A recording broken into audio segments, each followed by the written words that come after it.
it isn't anything that the president does on his own accord.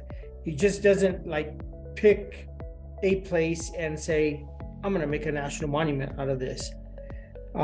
So national monument designations are arduous processes, and they can take years to develop and to get to the finish line.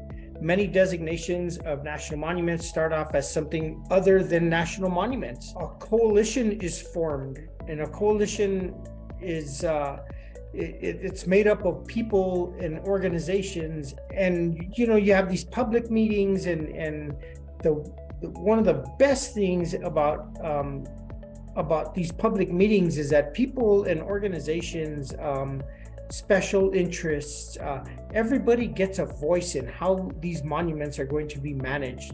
And that's really, really important to remember. We've heard people say this is nothing but a federal land grab, and these are already federal lands. These are already federally managed lands.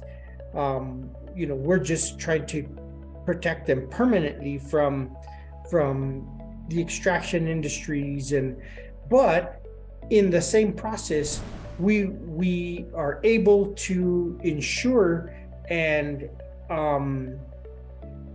that cultural, historical uses of the land remain in place. Things like hunting and fishing and herb gathering for medicinal purposes, wood gathering, all of these things, grazing, cattle grazing. The coalition gets a chance to write into the proclamation what uses are allowed, what uses are more restrictive, and then what uses shouldn't happen on a national monument.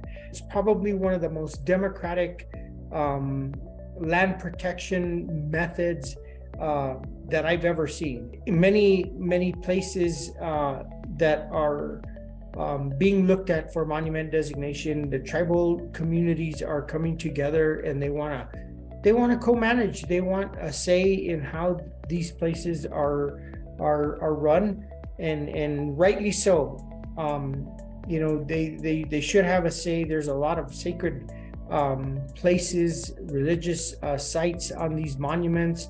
The tribes have been practicing religious ceremony on some of these places for millennia, and they continue to be used by them, and they should have the right to keep those places sacred and without interruption.